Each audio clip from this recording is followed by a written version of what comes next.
آدم علیہ السلام کی اولاد میں ایک بادشاہ گزرا ہے.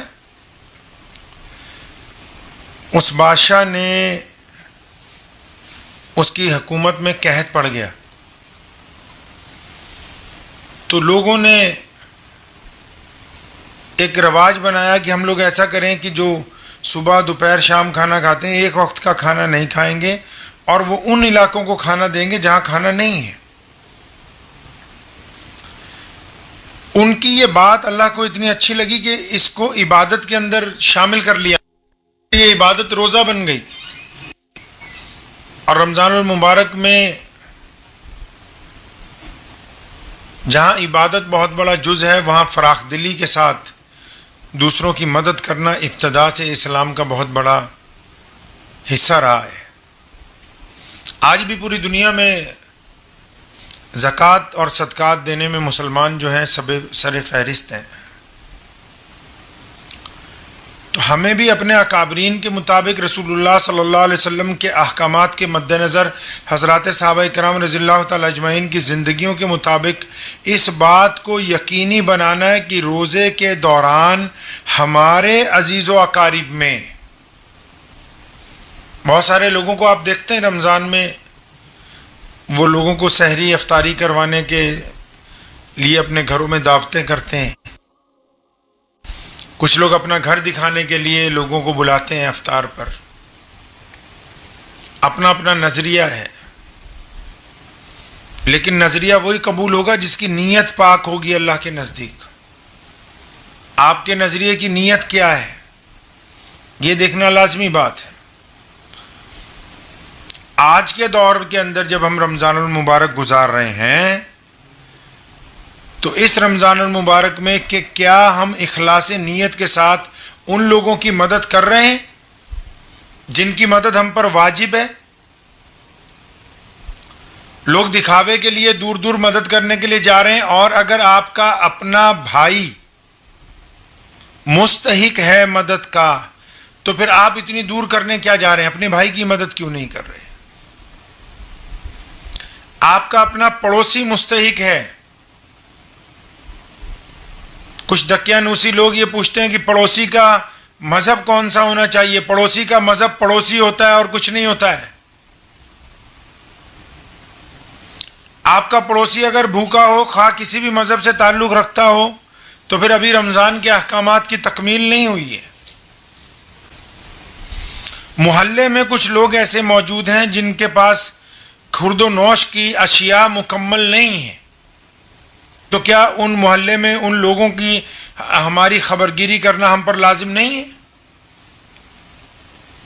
ان کی خبرگیری بھی ہم پر لازم ہے. پیارے نبی حضرت محمد رسول اللہ صلی اللہ علیہ وسلم پوری کائنات کے لیے جو رحمت بن کر آئے ہیں ہم سب کے نبی ہیں. ہماری امت کی ماں امی عائشہ رضی اللہ تعالی عنہا فرماتی ہیں کہ رسول اللہ صلی اللہ علیہ وسلم رمضان کریم میں ہوا جو چلتی ہے اس سے زیادہ فیاض تھے کہ تیز ہوا اس رفتار سے نہیں چل سکتی جس رفتار سے رسول اللہ صلی اللہ علیہ وسلم لوگوں کو بانٹتے تھے. بانٹنے کے لیے رقم زیادہ ہونی ضروری نہیں ہے. بانٹنے کے لیے زیادہ مال ہونا ضروری نہیں ہے. بانٹنے کے لیے ایک نیک دل اللہ کے اوپر اعتماد ہونا زیادہ ضروری ہے. مالاں والے سخی نہیں ہوندے. مالاں والے سخی نہیں ہوندے. سخیاں کول مال نہیں ہوندے. مالاں والے سخی نہیں ہوندے. سخیاں کول مال نہیں ہوندے. ایتھے اوتھے دونوں جہاں سخی کدی پریشان نہیں ہوندے. اگر آپ میں جذبہ ہے تقسیم کرنے کا, آپ میں جذبہ ہے دوسرے کی مدد کرنے کا, تو آپ کے پاس مال کہاں سے آئے گا, کہاں سے اشیاء آئیں گی, کہاں سے خورد و نوش کا سامان آئے گا, یہ اللہ پر چھوڑیں. آپ ابتدا تو کریں, ابتدا تو کیجئے کم از کم. اور جن کا آپ پر حق ہے آپ ان سے نظریں نہیں چرا سکتے ہیں. اللہ تبارک و تعالیٰ کو یہ بات نہیں پسند. اللہ تعالیٰ طاقتور مومن کو پسند کرتے ہیں. اللہ کو فیاض مومن پسند ہے. اللہ کو رحم دل بندے پسند ہیں. اللہ کو سخی لوگ زیادہ پسند ہیں. اللہ تعالیٰ نے آپ کو بہترین بنایا ہے. میں جب چھوٹا تھا تو میرے دادا حضرت مولانا مفتی محمد احمد رحمانی لدھیانوی رحمۃ اللہ علیہ، تو میں اکثر دیکھا کرتا تھا کہ حضرت کے پاس بہت سارے لوگ کچھ نہ کچھ مانگنے آتے ہیں، اور کئی تو بار بار آتے ہیں۔ تو میں نے ایک دن اپنی عقل کے مطابق عرض کی کہ دادا جان یہ ایک شخص ہے، یہ بار بار آتا ہے روزانہ۔ تو فرمانے لگے کہ کیا یہ بہتر نہیں ہے کہ اللہ تعالیٰ نے آپ کو دینے والوں میں رکھا ہے، لینے والوں میں نہیں رکھا ہے؟ ان کی یہ بات ہمارے دل پر نقش ہو گئی۔ آپ بھی اطمینان سے اس بات کو سوچیں کہ اگر کوئی ضرورت مند آپ کے گھر تک آ رہا ہے، یا رمضان میں آپ کسی کی توجہ کا مرکز بن گئے، تو یہ اللہ کی نعمت ہے آپ کے لیے۔ اللہ تعالیٰ نے یہ پسند کیا، دینے کو اللہ تعالیٰ کسی کو بھی دے سکتے ہیں۔ ضروری نہیں ہے کہ آپ کے ہاتھ سے دلوایا جائے، ایسا ضروری نہیں ہے، کسی کو بھی یہ اختیار دیا جا سکتا ہے۔ تو دادا ہمارے فرمایا کرتے تھے کہ یہ آپ بہتر نہیں ہے کہ آپ کو اللہ نے دینے والوں میں رکھا ہے، آپ لینے والوں میں نہیں ہیں؟ آپ کو کس نے یہ اختیار دیا کہ اب آپ چھان بین کرتے پھریں؟ نہیں، آپ کو اللہ تبارک و تعالیٰ نے جو عطا کیا ہے، جتنا عطا کیا ہے، اپنی ہمت کے مطابق دیتے رہیے۔ آپ اخلاص نیت سے دیتے رہیں گے، اللہ تعالیٰ آپ کی مدد فرماتے رہیں گے۔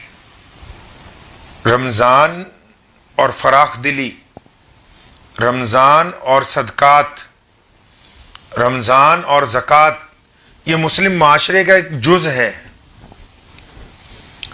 جس میں غربا کی مدد کی جاتی ہے،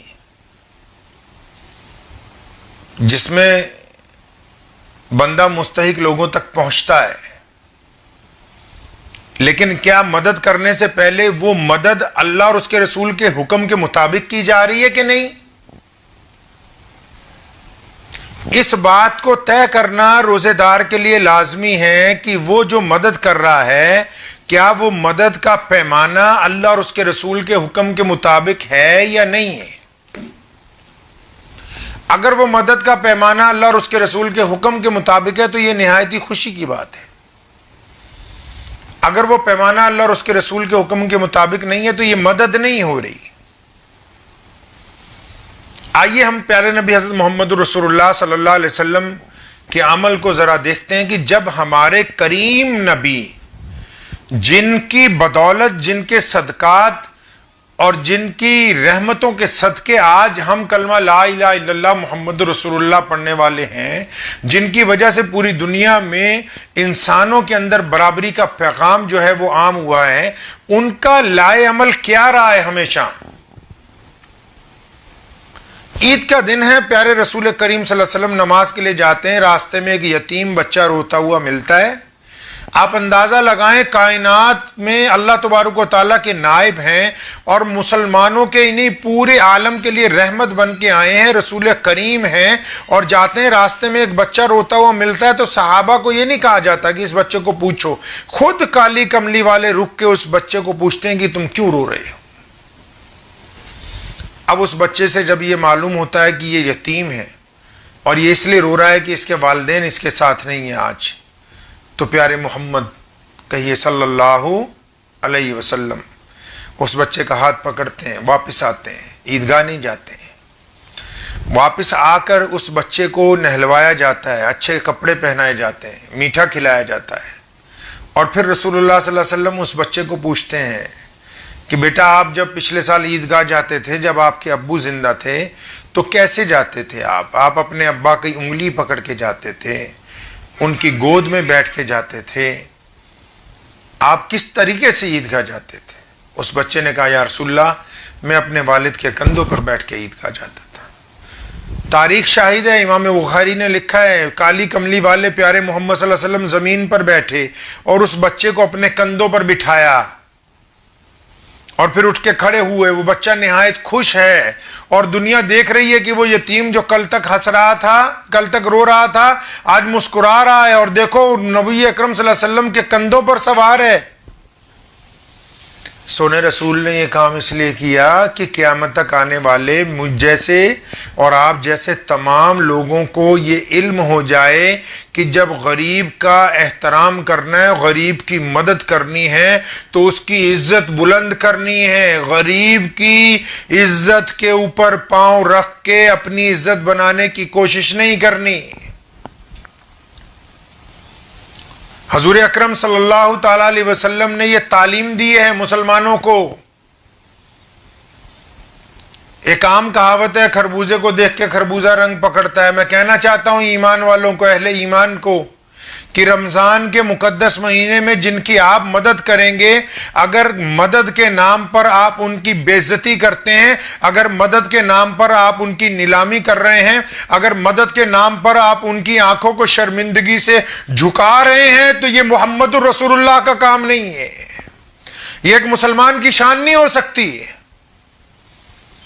کہ وہ جس کی مدد کرے اس کی تصویریں اتار کر بھیجے لوگوں کے سامنے اور مدد لینے والے کا سر شرم سے جھکا ہوا ہو اور دینے والا مسکراتا ہوا کھڑا ہو. بدترین, یہ کسی بھی طرح سے جائز عمل نہیں ہے دنیا کے لیے.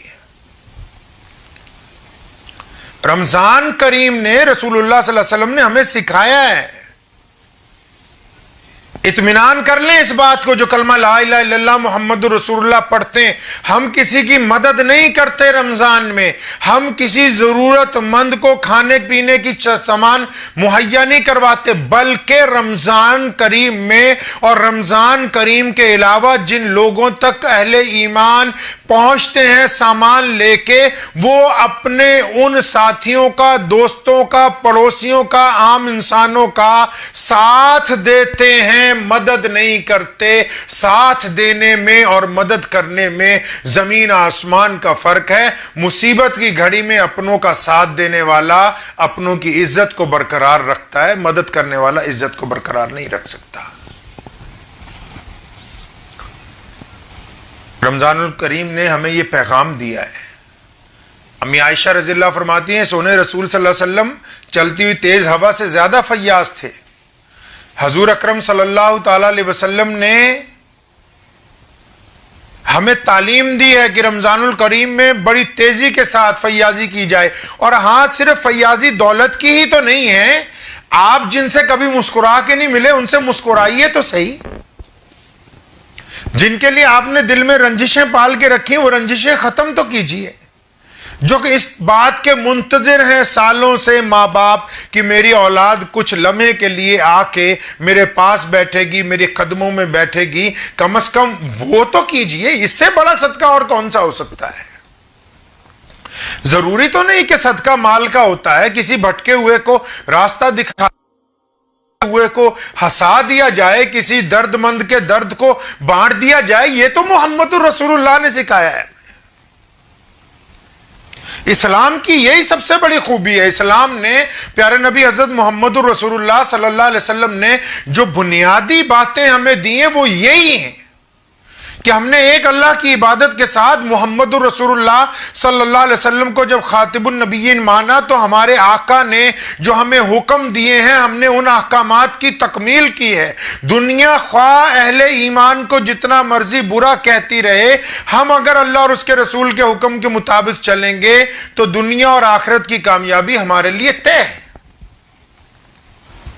تو رمضان المبارک کے اس مقدس مہینے میں میری آپ تمام حضرات سے گزارش ہے کہ مکمل کوشش یہ کریں کہ ہم رمضان کو اتباع کے نظریے سے, کہ جس طرح اللہ نے فرمایا کہ ہم متقی بن جائیں, متقی بننے کی کوشش کریں. جو متقی بندہ ہوتا ہے اس کے دل میں کسی کے لیے برائی نہیں ہوتی, متقی غیبت نہیں کرتا. ضروری نہیں ہے کہ یہ برائی والے وہ لوگ ہوں جو نماز نہیں پڑھتے. بعض لوگ نماز پڑھتے ہیں لیکن پھر بھی غیبت کرتے ہیں تو ان کی نماز نہیں ہوتی ہے. بعض نماز پڑھتے ہیں ماں باپ کا کہنا نہیں مانتے, ان کی نماز نہیں ہوتی ہے. بعض نماز پڑھتے ہیں حرام کھاتے ہیں حرام پیتے ہیں, ان کی نماز نہیں ہوتی ہے. یہ کس نے کہا کہ رمضان میں سب معاف کر دے؟ رمضان میں وہ لوگ معاف کیے جائیں گے جو سچے دل سے معافی مانگنا چاہتے ہیں. رمضان میں وہ لوگ معاف کیے جائیں گے جو اس بات کو پابند کریں گے کہ آئندہ ہم یہ گناہ نہیں کریں گے. تو کوشش کرنی ہے ہم کو اس رمضان میں پابند ہونے کی انشاءاللہ تعالی، کہ یہ جو بھی وقت ہمارے پاس ہے، ابھی 28 روزے ہمارے پاس باقی ہیں، تو دعا کریں اللہ کریم مجھے بھی اور آپ سب کو بھی ان تمام روزوں کے درمیان متقی بننے کی توفیق عطا فرمائے، اور حضور اکرم صلی اللہ علیہ وسلم کے حکم کے مطابق لوگوں کی مدد کی توفیق عطا فرمائے. رسول اللہ صلی اللہ علیہ وسلم کی سحری کا ایک واقعہ ذہن میں آ رہا ہے، لیکن وقت ہو گیا، تو انشاءاللہ تعالی کل درس رمضان لدھیانہ جامع مسجد میں دوبارہ آپ سے گفتگو ہوگی. تب کب کے لیے اجازت دیجیے. وآخر الدعوانا ان الحمدللہ رب العالمین. مجھے امید ہے کہ آپ کو یہ ویڈیو پسند آئی ہوگی. اگر پسند آئی ہو تو یہ آپ اپنے دوستوں کے ساتھ شیئر کریں اور اس چینل کو سبسکرائب ضرور کریں.